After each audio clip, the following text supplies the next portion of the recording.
All right, here's our AB60. We're already relatively torn down with a lot of the easy stuff.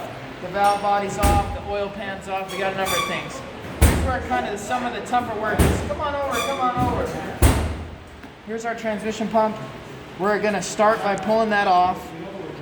It'll be a little harder to pull off when you start. Okay, I'm gonna make sure I don't lose that. So I'm gonna take this, set it right here, and that little part of that thrust bearing, we set it out like this. So the next big thing that we're gonna take off, this input shaft drives this drum. There's a bunch of hard Teflon seals. We're gonna pull that whole assembly. Ready, big lift. You can get stuck, wiggle it. Okay, bring that over here. Set that down. I want to make a note, sometimes this one-way clutch comes off. So if I look at this one-way clutch, I should be able to freewheel this way and it should lock this way. Right? Freewheel and lock. If it does slide off, sometimes it gets stuck, you'll kind of come to it like this. It'll be down in here. You're just going to have to pull it off and get a good look. This side, this gold side, kind of goes down. This black side will go towards here.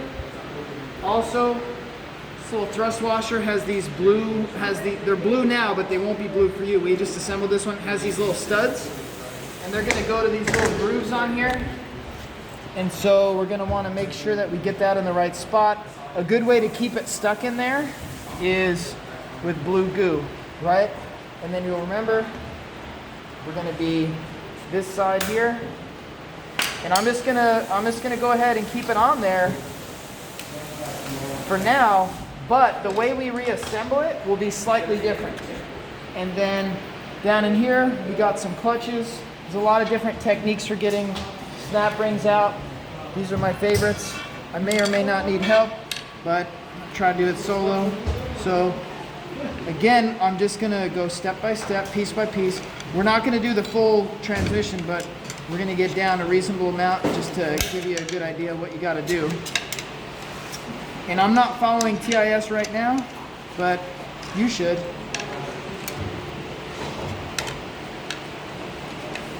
Okay, so I'm kind of working the snap ring in a circle. So, snap ring goes next. I prefer to flip the stuff if I can. I'm gonna get this whole clutch pack right here, probably all as one if I can. Again, I'm gonna flip it. I missed one piece. I'm gonna flip it. Now, I'm gonna look down in here and I'm gonna see, I wanna pull stuff out, but I really can't. We've got another snap ring to deal with. This snap ring, you could do a couple things. You can use the snap ring pliers. So if I were to spin it my way, you come in here with these. Catch it, catch it.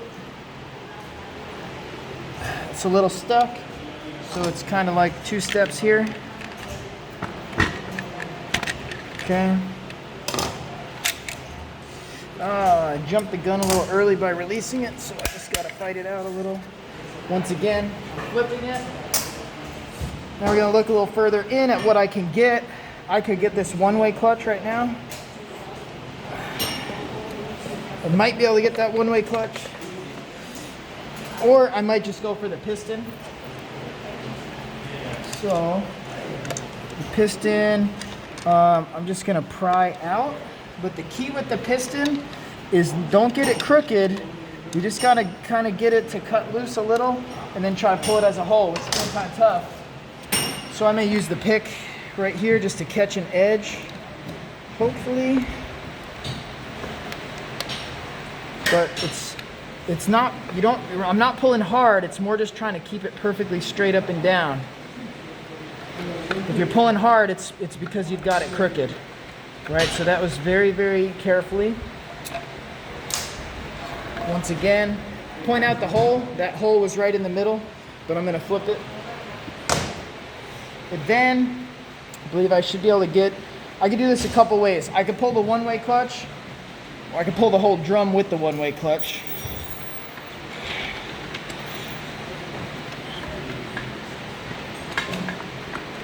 Maybe. Well, I could definitely get the one-way clutch. Well, we got some of it at least. So again, I'm flipping it. Oh, quick note. Just make a note which way this one-way clutch faces. It's kind of round up, and it again freewheels counterclockwise, locks this way. If you put it backwards, that's not gonna work. Okay, it's flipped. Now I'm looking at, I could pull this Planetary, this carrier right here. I want to point out, there are these little grooves in here. Those are going to come into play on assembly. Flip it. And also, got a little plastic thrust washer.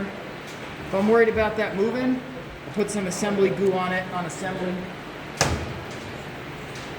And then we could debate on how far down we're going to go on this, but you know, as for demo, I guess we'd go a little further. I'll pull this clutch pack here. I'm gonna try to get the whole set of clutches at once if I can. Not quite, but almost.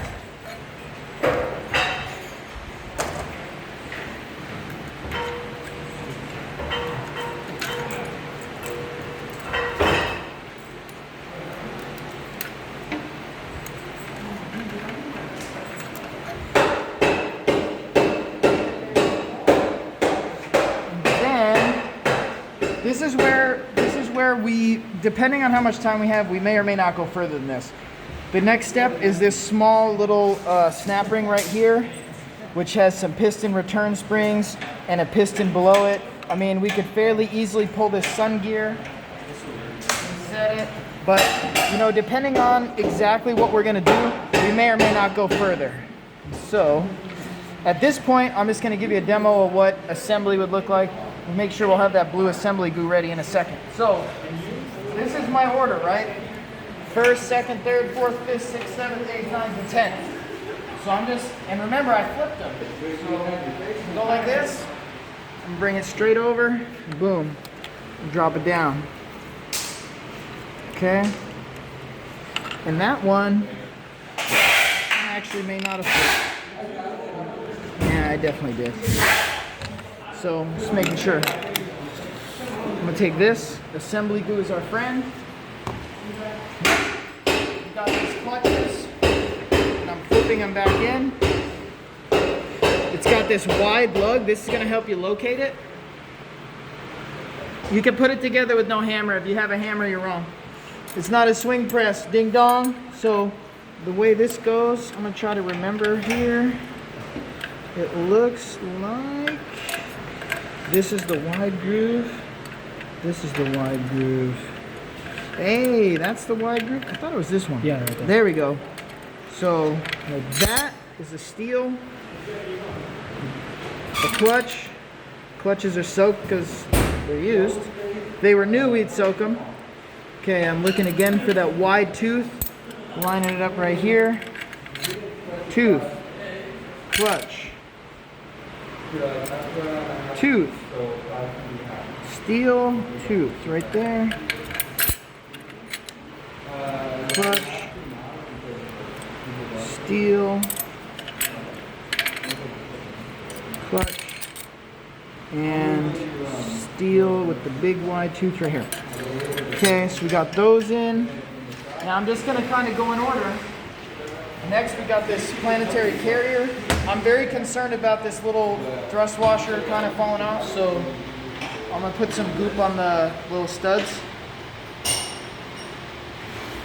Maybe I'll even put a little extra on there. Right, then I'm gonna get it into place where it's gonna stay. Okay, and then I'm gonna drop it down and just spline it up as we go.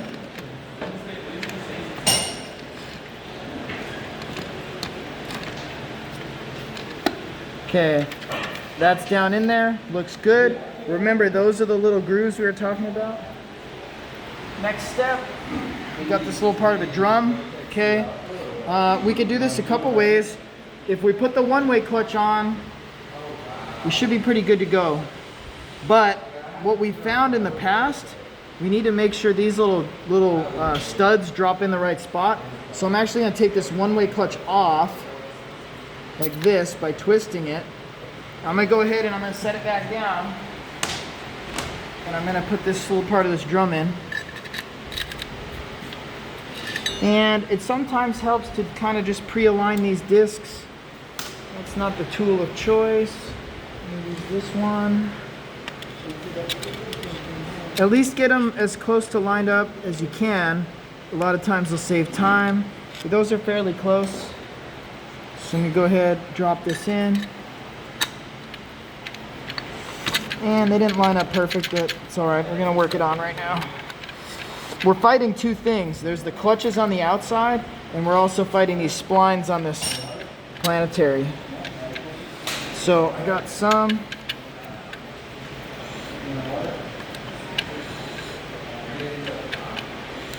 Okay. I'm actually gonna pop this off here. And pop this thrust washer off and flip it, because I really need to see where this is going. I need to make sure the holes are going to line up. So, right, so this hole needs to line up with that, and same. There's 4 holes, going to line up with 4 slots there.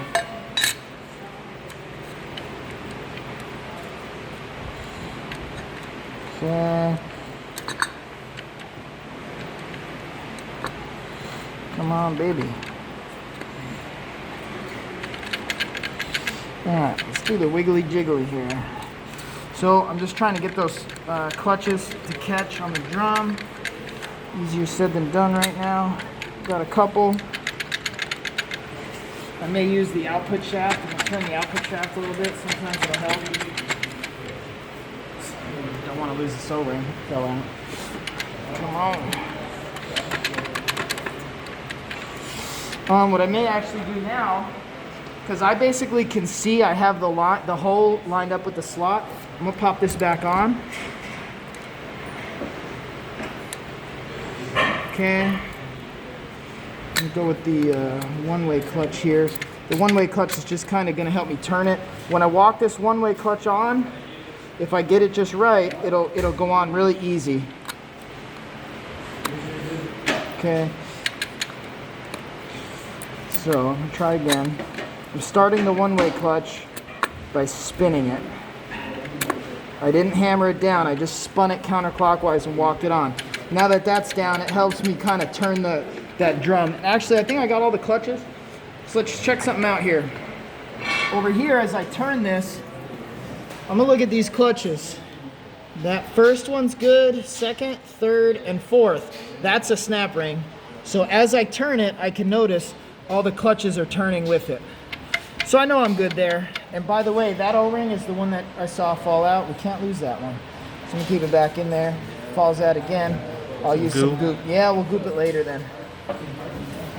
So when we got all those clutches splined, our next step we gotta make a plan for is this piston. Once again, I'm flipping it in. This hole needs to line up with that hole down there. Yeah, seriously, bro. So, hey, why your voice is loud? I don't want to be talked over. If you have nothing to do, I will give you something to do. You have nothing to do? Well, you're going to have to wait then. In the meantime, what can you do until I'm ready to deal with you? So, we got to get this thing splined up. So I'm going to turn the one-way clutch a little. That's close. A little. And it's not taking a lot of force, it's just keeping it nice and square. You see I'm really close there, but I need to get it to move just a hair. So check this out.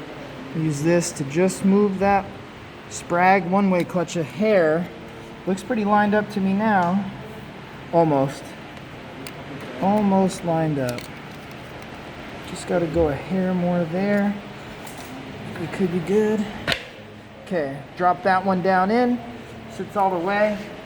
Next thing I noticed, snap ring. I'm gonna bring the snap ring over.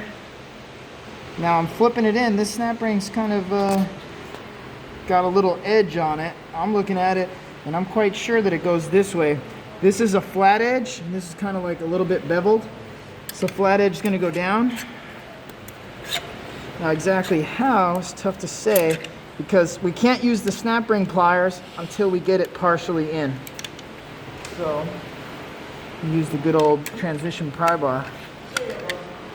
Get it worked in a little.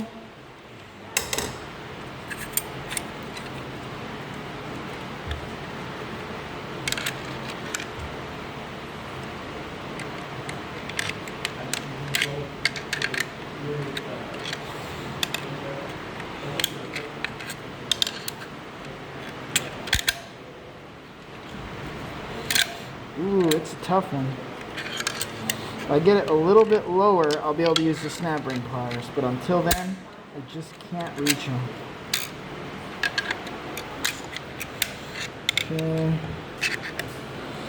And the reason I'd say to use the snap ring pliers is so that way we know it's kind of lined up with what'll allow the snap ring pliers to be used next time. So it's close. It's pretty much where it'll go. Okay. Now don't get stuck in that first groove. We got to go lower. Yeah, we're pretty much there, but just to make sure I'm happy with it. Yeah, you can see these snap ring pliers will work for the next time, so I'm pretty good with that arrangement there. And it looks like it expanded all the way, so I'm good with that. If not, I could help the snap ring out by prying it into the groove, but it looks good. Next step, we got a bunch of clutches. Once again, I'm pulling them off the bench. I'm flipping them. It starts with a steel. We'll look for the wide groove, the wide tooth there, which I believe was this spot. Okay, clutch, steel.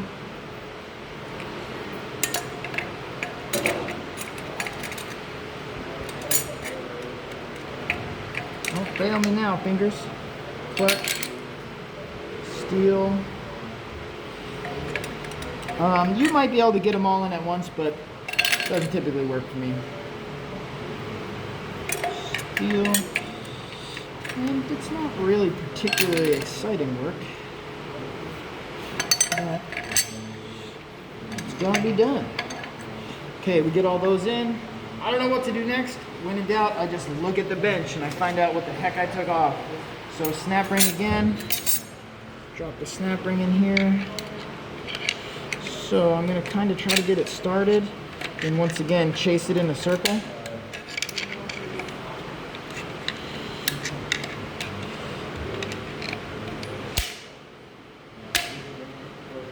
And it looks like it's in there pretty well.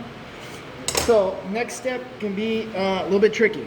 I could drop, this is our drum. Check this drum out right here. I could drop this drum in as is and try to get it to catch all the splines, but I find typically that doesn't work. So I'm gonna do is I'm actually gonna work this one-way clutch off, like this, okay? And this goes in the down direction, you know, black side up. I'm making sure these are still in their little holes. And I'm just gonna start by installing this first. It's, you know, it's not to say you couldn't do it the other way, but I found this way worked better last time. So we'll do it like this.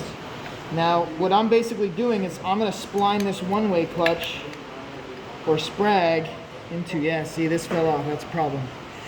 So I'm gonna reflip it, re-goop it here. Lots of goop. You really need that thing to stay. Gotta stay. Vaseline.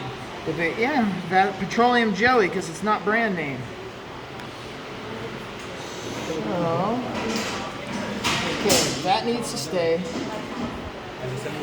Now I need to just go ahead. I'm gonna try to get these splined. So again, catching all the clutches can be a pain, but we gotta. Okay. I don't think that's quite all of them, but I think that's all of them. It dropped in, I'm pretty confident. Now, what I may do, I may just put a little assembly lube on these sprags real quick, because we're gonna basically spline that one-way clutch. We're gonna get that one-way clutch like kind of locked onto this. So check this out right here. That one-way clutch isn't naturally gonna want to spline onto this, but we're gonna have it pretty nice and lubed up. We're gonna spin it in a circle, we're gonna get it to drop. We gotta get this spline, that one-way clutch but we shouldn't have to deal with any clutches, so it should be doable. And you got to make sure this doesn't fall off. So this is nice and gooped on there. If you had any doubt, just goop it. And it goes back in those little studs. And if it comes out of place, it will not work.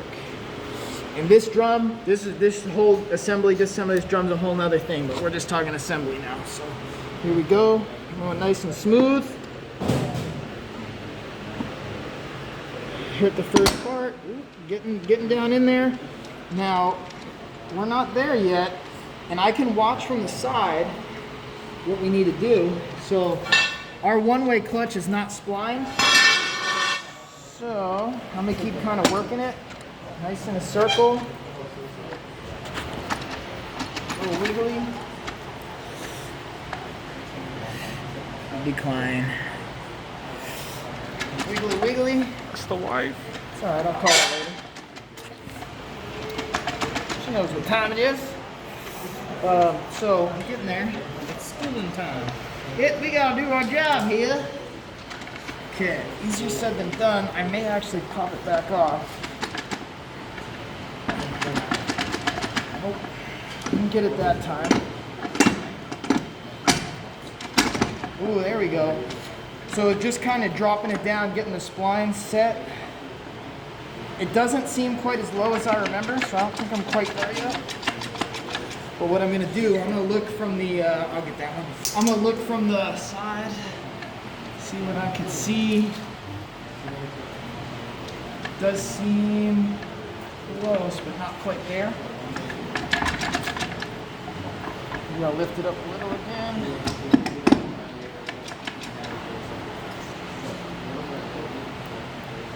So what we could do when we take this apart, be a real good idea, lay a straight edge across and measure how deep down this first drum is. That would be like the best way to do it.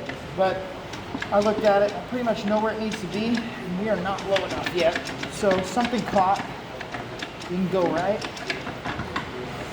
You can also use the input shaft and the output shaft, but I'm not really satisfied with that. I think, to me, it's just a little high still.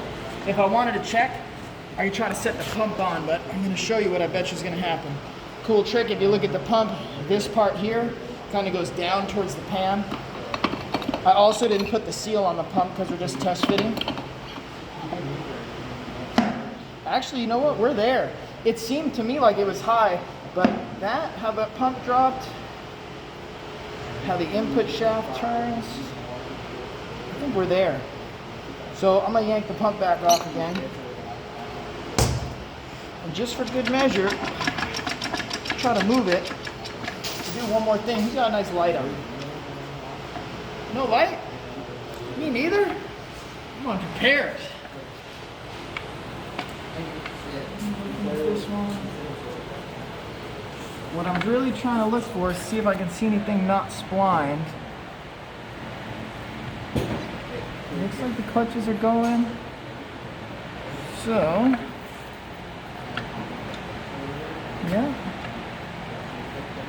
yeah, I can see in there, we're there. It's touching, so we are there. Maybe it was a little high to me. That little roller bearing there had a little race pop off. So, we can get it put on there. Then our next step would be, you guys seen that pump O-ring? There it is over there. Oh, that's what's left of it. So our pump O-ring would go on. That's how it came. Yeah. It was brand new when you It started. goes right here, right? Yeah. You could do it a couple ways. I prefer to start the O-ring on the pump. And when we get ready to do this, there's a couple critical steps. It involves the goopy on the O-ring, but also these hard O-rings right here. They're scarf cut Teflon rings. We want to really make sure we lube those up well, because if we're putting this pump on and we tear one of those, it's going to be missing gears. We're going to have major issues. And so this O-ring's definitely, we would never really reuse this O-ring. This O-ring would be new. It's seen better days. It has. It's seen better days like this morning. And, okay, so we go for a pump here. Drop it down. I mean, you could tell if you don't have something stacked right, that pump's not even really going to go down. It's going to be hanging too high. That one just bottomed out. So one of the next steps we do, we'd run some bolts down, but another thing we'd want to do, you can even have air checked it along the way, but what we're going to do right now, we're going to air check some of these pistons. So starting right on the top here, note that little movement. That one's a pass. And I'm just blowing a little air, okay? We're gonna call it regulated. It's regulated by my finger. And this one, same thing, it's moving. And the third one, we're good there. And so I'd say this one's looking pretty good. I mean, we got a lot to do. We got valve body and all kinds of stuff to put together, but hopefully that'll help you understand how this transmission teardown and assembly goes. Additionally, what we could do, we could use a dial indicator and we could actually measure the transmission input shaft end play. But I'm gonna tell you, it was tight and it is pretty tight. There might be just a hair of end play there. And also we need to make sure that the input shaft turns. So I can turn it. Could it be because the pump's not bolted down yet? Nah, it's more like, this has very little end play on this transmission. And so it'd be hard to even measure because you put the dial indicator here, it's hard to even get it to move up and down. You could check the input shaft end play and the output shaft. There should be minimal. If there's nothing, it might be because, the thrust washers are a little too tight and there are selectable sizes, but this one, just by feel, we're there. What if it has wobble? If this input shaft were to have wobble, you look at the pump, that input shaft, nice O-ring, dude! This input shaft is sitting on, I need that back. This input shaft is sitting on this bushing, so that bushing could tell us the whole story. Also, this bushing wears, we're gonna have a copper or bronze type material in the oil pan, in the transmission fluid. That could be this bushing. There's a few other bushings in there. And so, that's kind of where we're at. Yep, just like that. And then we get this back on with its new O-ring. Right here. Now, again, we got to be careful because this is going down on those scarf cut rings. And if we tear them up, it's not going to work. So there you go, the AB60 in, what was it, about 30 minutes? There you go. Wing, bam, boom.